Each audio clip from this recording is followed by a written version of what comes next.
Hey guys! Hey, Amanda. Taylor. And today we are going to do day 4 of intermediate here again at Golds. So today is hamstrings, back, and glutes.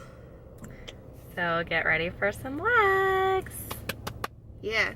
Oh, and we are both drinking C4 fruit punch that we got at Costco. So maybe there's a haul out video or a video haul on that out yet. Nope, it's coming. Yeah. So 2 for $30. So that's awesome. So we're literally itching to go. See ya.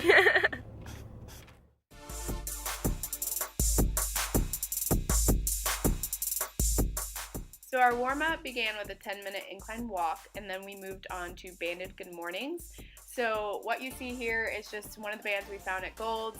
She put her feet through the handles. It's a moderate band, and same style for the good mornings as far as sitting your hips back, squeezing your glutes at the top just to get your hamstrings nice and warm. Then we also just had some air squats, just get nice and warm, sink into it, get those glutes working. That's all I gotta say about those. Open up your hips. Yeah. Get your knees out. Sit back. Yada yada. The fun stuff.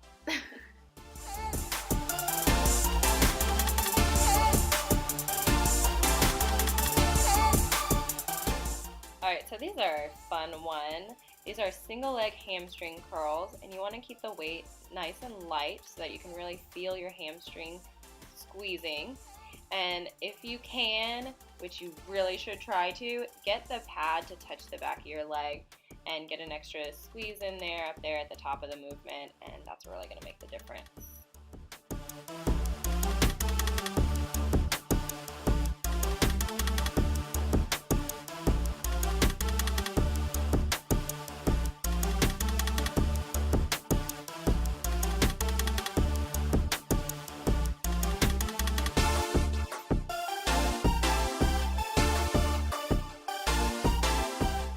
So when you're doing hyperextensions, you really want to keep your back straight and focus on you squeezing your hamstrings and your glutes to come up instead of using momentum, because you'll often see people just swinging right up and they're really not working anything. So, really take it slow and think about it.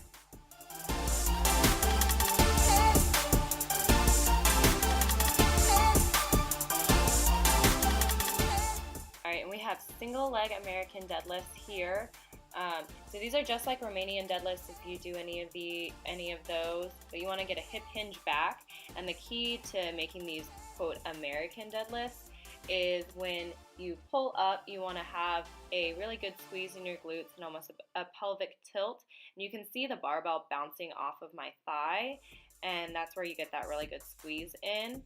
And I also like to keep my back foot that's not being used on the ground just to help stabilize the movement. You're going to alternate with these, no rest in between.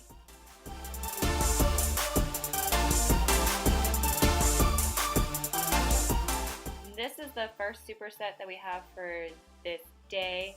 These are cable glute kickbacks. You want to make sure that you're really squeezing with your glutes, not necessarily your hamstrings with this. And move slow on the way back so that you get really good time under tension there.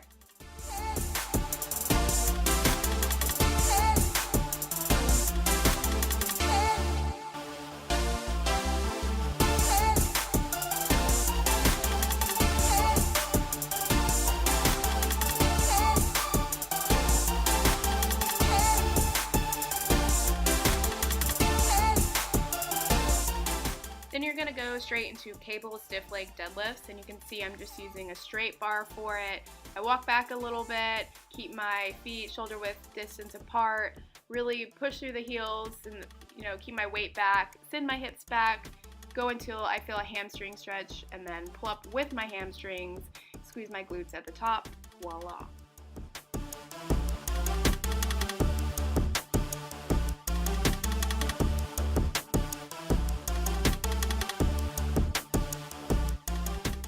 So I didn't do these in a superset so I could go a bit heavier. I'm standing on a little block just to give myself a deficit to work from, although I'm not very flexible, so the plates didn't touch the ground. But I'm still sitting my hips back, going until I feel the hamstring stretch, and then pulling up with my hamstrings and glutes.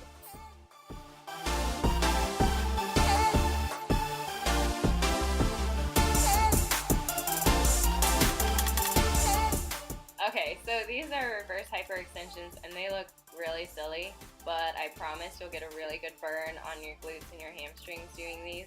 So this is a set of 20, so the key is to make sure that you're concentrating on the squeeze. You don't have to do it weighted, although some gyms have a really cool reverse hyperextension machine. Or you can put a yoga ball in between your feet. Or weight, but that didn't work. And then we went straight into just calf raises from a little board, and just to get the full range of motion here, really squeeze at the top. You can play around with your foot positioning, pointed forward or out. And I was incredibly sore the next day because I don't work calves very often. So.